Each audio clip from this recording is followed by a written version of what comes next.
வணக்கம் சார். வணக்கம். Black dot சார்பாக ஒரு சின்ன நேர்காணலுக்காக உங்கள்கிட்ட வந்திருக்கோம். நீங்கள் ஆட்சிக்கு வந்து 5 ஆண்டுகள் முடிய போது அடுத்ததாக தேர்தலை சந்திக்க இருக்கிறோம் 2026. கொள்கை ரீதியாக நீங்கள் இதை சொல்லணும்னா ஒரு இந்த இந்த 5 ஆண்டுகளில் உங்களோட சாதனைகள்னு நீங்கள் எதையெல்லாம் சொல்வீங்க? 4 ஆண்டு கால ஆட்சி நிறைவு பெற்று 5ஆம் ஆண்டிற்கான நிதிநிலை அறிக்கையை தாக்கல் செய்திருக்கிறோம். இந்த நிதிநிலை அறிக்கைகள் மூலமாகவே பல செய்திகளை பலவற்றை இதுவரையில் தமிழ்நாடு கண்டிராத பல முன்னேற்ற திட்டங்களை, ஏன் இந்திய துணைக்கண்டத்திற்கே பல முன்னோடி திட்டமாய், உதாரண திட்டமாய், மற்றவர்கள் பின்பற்றக்கூடிய திட்டமாக நிரம்ப இருக்கிறது. குறிப்பாக இந்த அரசு எல்லோருக்கும் எல்லாம் என்பதைத்தான் நிறுவுவதற்காக உழைத்து கொண்டு இருக்கிறது. அதற்கு பேசிக்காக பார்த்திங்கன்னா, முதல்ல பாலின சமத்துவம் ரொம்ப முக்கியம் அப்படின்றது தான் தந்தை பெரியாரின் வழியில் நடக்கிற ஆட்சி. அந்த வழியில் இந்த ஆட்சியில் பெண்கள் முன்னேற்றம் என்பது எல்லா நிலையிலும் உருவாக்குவதற்கு முதல்ல பெண்களுக்கான பயணத்தில் ஒரு கட்டணம் இல்லாத பயணம். இந்த கட்டணம் இல்லாத பயணம்னா அப்போ அந்த கட்டணம் எங்கே போச்சு? அந்த பஸ்ஸுக்கான சார்ஜ் யாருக்கு கொடுப்பாங்க? அதுவாக ஓடிக்குமா? அரசாங்கம் அதுக்கு பல ஆயிரக்கணக்கான கோடி அதற்காக செலவழிக்கிறது. அப்படி செலவழிப்பதன் மூலமாக என்ன நடக்கிறது என்றால், ஒரு சராசரியாக ஒரு பெண்மணி ஒரு 850 ரூபாய்க்கு மினிமம் வந்து சேமிக்கிறாங்க. ஒரு பெண்மணி வந்து அவங்க போய் வரத்தில் பயன்படுறதுல ஒரு 850 ரூபா மீதப்படுத்துகிறாங்கன்ற அளவுக்கு இந்த திட்டம் உள்ளது. அது இல்லாமல் மகளிர் உரிமை தொகை என்ற திட்டம், உரிமை திட்டம், அது மாதம் 1000 ரூபாய் கொடுக்குற ஒரு திட்டம். இது வந்து ஒரு மைக்ரோ எக்கனாமிக்ஸை ஏற்படுத்துகிறது. அதாவது மைக்ரோ எக்கனாமிக்ஸ்னால் ஒவ்வொரு குடும்பத்திலும் ஒரு பணம் போய் சேர்கிறது. அந்த பணம் சேமிப்பாக ஆகிறது தேவையான முக்கியமான பொருள் வாங்கி கொள்வதற்கு. அத்தியாவசிய பொருட்களை வாங்குவதன் மூலமாக அது உருண்டோடி கொண்டே இருக்கிறது. Economy is running. அது வந்து ஒரே இடத்துல முடங்கி போகாமல் காமன் மேன் கிட்டேருந்து பரவலாக செலவழிக்கப்படுகிறது. ஒவ்வொரு இடத்துலேருந்தும் பரவலாக செலவழிக்கப்படும் போது, ஒரு கடைக்கு போகிறாங்கன்னா அங்கே ஆகுது, ஒரு ட்ரெஸ் எடுக்கிற இடம், பால் வாங்குகிற இடம், கேஸ் வாங்குகிற இடம், மளிகை பொருட்கள் வாங்குகிற இடம், மருந்து வாங்குகிற இடம், ஒரு அவசரத்துக்கு ஒரு டிஃபன் சாப்பிட்ற இடம்னு ஒவ்வொரு இடத்துலையும் பணப்புழக்கம் அதிகரிக்கும் பொழுது பொருளாதாரம் மேம்படுகிறது. அதனால தான் இன்றைக்கி பொருளாதாரம் என்பது இன்க்ரீஸ் ஆகிருக்கு.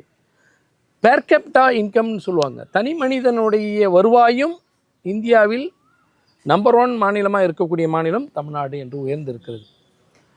கல்வி என்று தான் நம்மை சமத்துவமாக ஆக்கக்கூடிய ஒரு மிகப்பெரிய கருவி என்ற கலைஞர் அவர்கள் தொடர்ந்து சொல்வதைத்தான் இந்த ஆட்சி இன்னும் வலிமைப்படுத்துகிற வகையில், அதை உயர்கல்வி படிப்பதற்கு செல்லுகிற மாணவர்களுக்கு உதவித்தொகை வழங்குகிற திட்டமாய் மாதம் 1000 ரூபாய் தருவதற்கு புதுமை பெண் தமிழ் புதல்வன் திட்டம் என்று வழங்கி மாணவர்களை ஊக்கப்படுத்துகிறோம். இப்போ மாணவர்களுடைய சேர்க்கை என்பது வந்து ஏற்கனவே பாய்ஸ்க்கு, அதாவது மாணவர்களுக்கு, மாணவிகள், நான் பொது சொல்ல தான் சொல்லணும் மாணவர்கள்னு, இருந்தாலும் புரிதலுக்காக சொல்ல வரேன். பெண் குழந்தைகள் மாணவர்களாக இருக்கக்கூடியவர்கள் வந்து படிக்கிற சதவீதம் வந்து கூடுதலாகி இருக்கிறது. ஜிஇஆர் என்று சொல்லக்கூடிய கிராஸ் என்ரோல்மெண்ட் ரேஷியோவில் வந்து இந்தியாவிலேயே 52% கடந்திருக்கக்கூடிய மாநிலமாய் தமிழ்நாடு இருக்கிறது. இந்தியாவினுடைய சராசரி 26%. ஆனால் காலேஜுக்கு போகிறவங்களோட கவுண்ட் வந்து 52%, டபுள் அப்படின்ற அளவுக்கு ஆகிருக்கு. அதுலேயும் குறிப்பாக 2 முக்கிய செய்திகள் இதில் நான் சொல்ல விரும்புகிறேன். ஒன்று, விளிம்பு நிலை மக்கள், ஆதரவாளர் மக்கள், அந்த வீட்டு பிள்ளைகள் படிக்கக்கூடிய சதவீதம் வந்து 39% அதிகரித்திருக்கிறது. இது மிகப்பெரிய ஒரு தகவல். மாணவிகள் அதிக அளவில் இப்பொழுது கல்லூரிக்கு செல்லக்கூடிய சதவீதம் அதிகரித்திருக்கிறது. இந்த ஜெண்டர் ஈக்குவாலிட்டின்னு சொல்லக்கூடிய பாலின சமத்துவத்தால் கல்வி மேம்பாடு, சமத்துவத்தில் ஒரு சமூகத்தில் ஒரு சமத்துவத்தை கொண்டு வரக்கூடிய நிலை, அவர்கள் பிற்பாடு வேலைக்கு செல்வதற்கு, தனியாக தொழில் தொடங்குவதற்கு, இல்லை மேலே என்ன படிக்கலான்னு புரிதல், இதெல்லாம் ஒரு காலகட்டத்தில் கிடையாது. நமக்கு கல்வியே இருக்கும், ஆனால் என்ன படிக்கணும்னு எனக்கு தெரியாது, என்ன படித்தா எனக்கு பலன் தரும்னு எனக்கு தெரியாது அப்படின்னு ஒரு காலம் இருந்தது. அதையெல்லாம் மாற்றி இன்றைக்கி ஒரு ஸ்கூல் ஸ்டூடெண்ட் முடிச்சுட்டு போகிறவங்களுக்கு தெரியுது நான் என்ன மேலே படிக்கலாம், எவ்வளோ கோர்சஸ்ன்னு.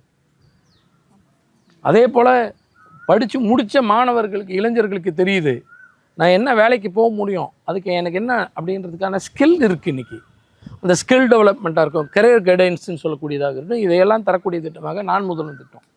இந்த நாள் முதல்வன் திட்டம்ன்றது தொடங்கி 2022 மார்ச் 1 முதலமைச்சருடைய பிறந்தநாள் அன்றைக்கி தொடங்கப்பட்டது.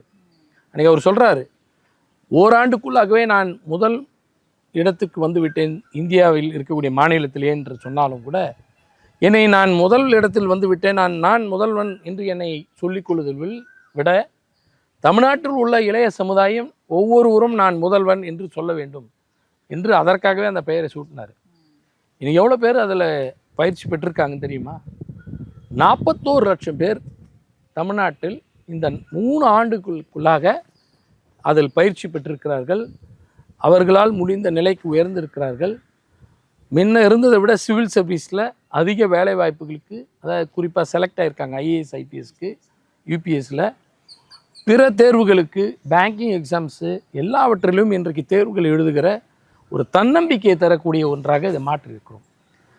இதோடு இல்லாமல் தொழிற்சாலைகள் கொண்டு வரது, இன்வெஸ்டர்ஸ், அந்த இன்வெஸ்டர்ஸ் முதலீடுகள் அதிகமாக உள்ளே வரும்போது தான் தொழிற்சாலைகள் பெருக தான் உங்களுக்கு வேலைவாய்ப்பு பெருகும், பொருளாதாரம் பெருகும், அதை சார்ந்த தொழில்கள் அதிகமாக வளரும். ஒரு பெரிய தொழிற்சாலை வந்திருக்குன்னா அதை சார்ந்த வெண்டார்ஸ்ன்னு சொல்லக்கூடிய சின்ன சின்ன கம்பெனிகள் பக்கத்தில் தொடங்குவாங்க. நம்ம எப்போவுமே ஒரு கம்பெனியில் 1000 பேருக்கு வேலைன்னு நினைப்பாங்க.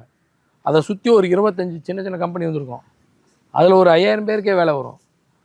அதை சார்ந்து பொருளாதாரம் மாறும். இப்படி தொழிற்சாலைகளுக்கான முதலீடுகள் வந்து இந்தியாவிலே ஹையஸ்ட்டு பெற்றிருக்கக்கூடிய மாநிலமாக இது மாறி இருக்குது. நமக்கு மகாராஷ்டிராவுக்கும் நமக்கு தான் காம்படிஷன். மகாராஷ்டிரா வந்து நம்மளை விட பெரிய மாநிலம், சட்டமன்றம் பெரியது, சொல்லப்போனால் அதுக்கு ஆட்சி நடத்தி கொண்டிருக்கக்கூடிய பாஜக, அவர்களுக்கு இருக்கக்கூடிய சப்போர்ட்ஸ் அதிகம். இதையெல்லாம் கடந்து இன்றைக்கு அதீத வளர்ச்சி பெற்றிருக்கக்கூடிய மாநிலமாய், முதலீடை பெற்றிருக்கக்கூடிய மாநிலமாய், தொழிற்சாலைகள் மூலம் வேலைவாய்ப்பு தருகிற மாநிலமாய், பொருளாதாரத்தை உயர்த்திருக்கக்கூடிய மாநிலமாய் தமிழ்நாடு விளங்குகிறது. வேளாண்மைக்கான தனி பட்ஜெட் வழங்கப்படும் சொன்னோம். இந்தியாவில் தமிழ்நாட்டினுடைய வரலாறு சட்டமன்றம் தொடங்கி 100 ஆண்டு முடிஞ்சிடுச்சு. 100 ஆண்டு வரலாற்று கொண்டிருக்கக்கூடிய இந்த சட்டப்பேரவை இந்த 4 ஆண்டு தான் 5 ஆண்டுகள் 5 பட்ஜெட் போட்டிருக்கோம்.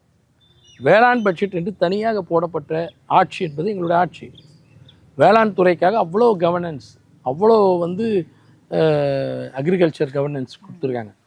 ஒரு பெரிய தகவல் எதுவென்றால், இதுவரையில் இல்லாமல் ஜிஎஸ்டிபி என்று சொல்வார்கள், உள்நாட்டு உற்பத்தி சதவீதம், அதை வைத்துத்தான் கிராஸ் ஸ்டேட் டொமஸ்டிக் ப்ராடக்ட்னு சொல்லக்கூடியதை வைத்துத்தான் உங்களுடைய பொருளாதாரம் எந்த அளவுக்கு இருக்குதுன்னு சொல்லுவாங்கன்னு. நம்ம பேசிகிட்டு இருக்க பொருளாதாரம் பொதுவாகவே ஒரு தொழிற்சாலை அப்படின்றதும், அதுலேருந்து வரக்கூடிய அந்நிய முதலீடுகள், அதன் மூலமாக வரக்கூடிய நமக்கான வரி, அதை எக்ஸ்போர்ட் பண்ணால் அதில் வரக்கூடிய வரி, இப்படின்னு எல்லாம் பார்ப்பாங்க. அதெல்லாம் கடந்து இன்னும் நமக்கு இருக்கக்கூடியது என்னென்னா 2 முக்கியமான ஒன்று என்னென்னா பொருளாதாரத்தை நிர்ணயிக்கக்கூடியது வேளாண் துறை. இதை நிறைய பேர் வந்து சாதாரணமாக அது ஏதோ வேளாண் துறைன்னு சொல்லிட்டு இருக்காங்க. இல்லை, வேளாண் துறை மூலமாக வரக்கூடிய ஜிஎஸ்டிபி அதுவே ஒரு தனி கட்டமைப்பு.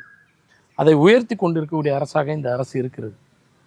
இன்னொன்று எம்எஸ்எம்இன்னு சொல்லக்கூடிய micro medium small and medium என்டர்பிரைஸ்ன்னு சொல்லக்கூடியது.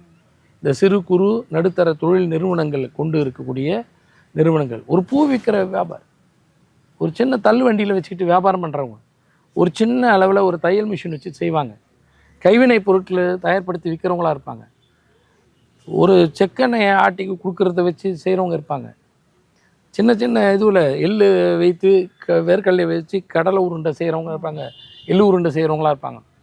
இவங்கெல்லாம் சாதாரணமானவங்களா? உண்மையிலே சாதாரணமானவர்கள். ஆனால் இன்றைக்கு அவர்கள் தொழில் முனைவராக மாற்றிருக்கு. அதற்கான லோன்ஸ், அதற்கான செல்லிங் பாயிண்ட்ஸ், அதுக்கான இடம் என்று உயர்த்தி கொண்டு இருக்குது. இந்த கட்டமைப்புகள் தான் இன்றைக்கு தமிழ்நாட்டை பொருளாதாரம் உயர்ந்த ஒரு மாநிலமாய் மாற்றிக்கொண்டு இருக்குது. கல்வியால், மருத்துவத்தில் மிக சிறந்த கட்டமைப்புகளை உயர்த்தி கொண்டு இருக்குது. இந்தியாவிலே இவ்வளோ ஆரம்ப சுகாதார நிலை உள்ள மாநிலம் வேற எங்கேயும் கிடையாது. இங்கே தான் எல்லா மாவட்டத்திலும் ஒரு மெடிக்கல் காலேஜ் என்ற அளவுக்கு மெடிக்கல் செட்டப். அந்த மெடிக்கல் செட்டப்ஸில் அதீத வசதிகள் கொண்டு இருக்கக்கூடிய சூப்பர் ஸ்பெஷாலிட்டி ஹாஸ்பிட்டல்ஸ் இப்படியெல்லாம் உருவாக்கியிருக்கோம். கேன்சரை பொறுத்தவரையில் இந்தியாவில் புனேயில் இருக்கக்கூடிய, மகாராஷ்டிராவில் இருக்கக்கூடிய, அங்கே இருக்கக்கூடிய டாடா மெமோரியலையும் விஞ்சுகின்ற அளவிற்கு காஞ்சிபுரத்தில் இருக்கக்கூடிய அண்ணா புற்றுநோய் ஆராய்ச்சி நிறுவனத்தை கட்டமைத்திற்கு மிக விரைவில் அடுத்த மாதம் மாண்புமிகு முதலமைச்சர் திறந்து மக்கள் பயன்பாட்டுக்கு ஏற்கனவே இயங்கிட்டு இருக்கு. அதோட அளவு, அதில் உள்ள இன்னும் வசதிகள், இன்னும் மருத்துவ ரீதியான வசதிகள் எல்லாம் அதிகரித்து அர்ப்பணிக்க இருக்கிறோம். அவர் கொடுக்க இருக்கார் மக்கள் பயன்பாட்டுக்கு அடுத்த மாதத்தில். இப்போ எவ்வளோ விஷயங்கள் இவ்வளோ இருக்குது, நேரம் போதாது. நாட்கள் அளவுக்கு சொல்லக்கூடிய அளவுக்கு திட்டங்கள் இருக்கிறது. இதையெல்லாம் கடந்து அடுத்த தலைமுறையினர் படிப்பதற்கு சொல்லிட்டேன். படித்து முடித்தா வேலைவாய்ப்புக்கு என்னென்னு கைடன்ஸ் சொல்லிட்டேன். அவங்க வேலைவாய்ப்புக்கு போகலாம்னு சொன்னால் அதில் ஆதரவாளர் மக்களாக இருப்பார்களே என்றால் அம்பேத்கர் பெயரால் ஒரு இளைஞர்களுக்கான மேம்பாட்டு திட்டம் என்று சொல்லி தொழில் முனைவோர் திட்டத்தை உருவாக்கி அதில் அவர்களுக்கான முன்னேற்றம் ஒரு பக்கம். சிறுபான்மையினர் என்று சொன்னால் அவர்களுக்கான வேலைவாய்ப்பு, அவர்களுக்கு உதவித்தொகை வழங்குகிற திட்டங்கள், மகளிர் மேம்பாட்டிற்காக மகளிரை மேம்படுத்துகின்ற தன்னிறைவாய் கொண்டு வருவதற்காக, ஆளுமையை உருவாக்குவதற்காக மகளிர் சுய குழுக்கள், அதை சார்ந்து பல திட்டங்கள், வேளாணுக்கான திட்டங்கள். இப்போ புதுசாக ஒன்று உருவாக்குறாங்க, சிஎம் ஸ்பேசஸ்ன்னு. சிஎம் ஸ்பேசஸ்ன்றது வேர்ல்டில் டெவலப்டு கண்ட்ரீஸில் மட்டுமே இருக்கிறது. அது இந்தியாவில் பார்க்காதது. முதல் முறையாக தமிழ்நாட்டில் சென்னையில் ஒன்று உருவாக்கி பைலட்டாக பார்த்து ட்ரையல் பார்த்து ஓகே ஆகிடுது. 30 சிஎம் ஸ்பேசஸ், முதல்வர் படைப்பகம்னு ஒரு இடத்த உருவாக்குறாங்க. அந்த இடத்த ஒரு நகரத்தில், பெருநகர பகுதியில் இல்லை மாநகராட்சி பகுதியில் ஒன்றை உருவாக்க போகிறோம் ஒரு கட்டடத்தில். அதில் என்னலான்னு பாருங்கள். இப்போ மாணவர்களாக இருக்காங்கன்னா அங்கே நெட்டு ஃப்ரீயாக இருந்து, அதாவது உயர் வகுப்பு படிக்கக்கூடியது அல்லது வேலை வாய்ப்புக்கு படிக்கக்கூடியவங்களாக இருப்பாங்க. டிஎன்பிஎஸ்சி, யூபிஎஸ்சி இந்த மாதிரி போட்டித் தேர்வுகளுக்கு அவங்க அங்கே உட்காந்து ஒரு ½ டே ஸ்பெண்ட் பண்ணுறதுக்கு 50 ரூபா தான். அப்படிப்பட்ட ஒரு இடம் அது. அது உள்ளார உட்காந்து பணம் கட்டிட்டு படிச்சுக்கலாம். மாத வாடகைக்கு கூட எடுத்துக்கிட்டு படிச்சுக்கலாம். வேலை செய்யக்கூடியவங்க இருப்பாங்க. அதுக்கு பேர் அதாவது டெஸ்க்குன்னுவாங்க, ஒர்க் ஸ்பேஸ்னுவாங்க. ஒரு டெஸ்க்கு இவ்வளோன்னு வாடகை விடுறாங்க. சென்னையில் இல்லை, உலக நாடு ஃபுல்லாக இருக்குது. நீங்கள் வேறு மாநிலங்களில் போனீங்கன்னா ஒரு டெஸ்க்கே இன்றைக்கி 10,000 ரூபா வாடகை, 15,000 ரூபா வாடகை அப்படிலாம் இருக்குது. ஒரு இடத்துல ப்ரைவேட் இடத்துல எடுத்து செய்யணுன்னா 10,000 ரூபா வாடகை கொடுத்தானா ஒரு டெஸ்க்கு. ஒரே ஒரு சிஸ்டத்தை வச்சுக்கிட்டு ஒர்க் பண்ணலாம். ஒருத்தன் அவனுக்கு வேண்டிய வசதியெல்லாம் கொடுத்து அவன் அதில் ஒர்க் பண்ணக்கூடிய நாலேஜ் இருந்தால் ஒர்க் பண்ணிக்கலாம். அதுக்கு பார்த்திங்கன்னா மிக மிக குறைவான வாடகையில் அங்கே மாத வாடகையில் 3 மணி நேரம்ன்ற மாதிரி ஒரு ஸ்லாட், இந்த ஸ்லாட்டுக்கு உனக்கு, இந்த ஸ்லாட்டு உனக்குன்னு இளைஞர்கள் வேலைவாய்ப்புக்காக தன்னுடைய ½ டேவும் உண்டு, பணம் கட்டி யூஸ் பண்ணிக்கலாம். இது இல்லாமல் உள்ளற லைப்ரரி செட்டப் இருக்கும், வேலைவாய்ப்பு போட்டித் தேர்வுக்கானதுன்னு. இது இல்லாமல் மீட்டிங் ஸ்பேசஸ்ன்னு கொடுக்குறாங்க. ஒரு சின்ன சின்ன தொழில் சார்ந்த விவாதங்களை மேற்கொள்ளணுன்னா ஒரு பெரிய ஹோட்டலில் போய்ட்டு ரூம் போட்டோ, ஒரு பெரிய மீட்டிங் ஹால் எடுத்து வாடகை எடுத்தோன்றது கஷ்டம். ஒரு 2 மணி நேரம் 3 மணி நேரம் அவங்க விவாதத்துக்கு பேசிக்கலான்னா ஒரு மீட்டிங் ஹால் 6 பேர் உட்காருது, 10 பேர் உட்காருதுன்னு. இந்த நியூ கான்செப்ட் தமிழ்நாட்டில் இருக்க எல்லா மாவட்ட தலைநகருக்கும் வரப்போகுது. எவ்வளோ பெரிய ஒரு கட்டமைப்பை ஏற்படுத்தி கொண்டிருக்கிறார். 2030 நாங்கள் $1 trillion என்ற இலக்கோடு செல்கிறோம் என்று மாண்புமிகு முதலமைச்சர் சொன்னார். இது மிக குறிப்பாக சொல்கிறேன். 2021 சட்டமன்ற தேர்தலின் பொழுது வாக்குறுதி தருவது ஒவ்வொரு தொகுதிக்கோ ஒரு மாவட்டத்திற்கோ தேவைக்காக மொத்தத்தில் வாக்குறுதிகள் என்பது வேறு. 7 உறுதிமொழிகள் தந்திருக்கிறார். ஒட்டுமொத்த தமிழ்நாட்டிற்கு இன்னென்ன துறைகளில் நான் இந்த 7 துறை மூலமாக 7 உறுதிமொழி தருவதன் மூலமாக உயர்ந்த ஒரு மாநிலமாய், இந்திய துணை கண்டத்தில் உயர்ந்த மாநிலம் மட்டுமல்ல, அயல் நாடுகளோடு போட்டியிடுகிற மாநிலமாய் இதை உயர்த்தி காட்டுகிறேன் என்று சொல்லி 10 ஆண்டு காலத்திற்கான ஒரு கால நிர்ணயத்தோடு தான் வாக்குகளை கேட்டு பெற்று 5 ஆண்டு கால ஆட்சியை நிறைவு செய்து உறுதியோடு நம்பிக்கையோடு இருக்கிறோம். மக்கள் இதை ஏற்றுக்கொண்டு மக்கள் இதை போற்றுகிறார்கள், பாராட்டுகிறார்கள்.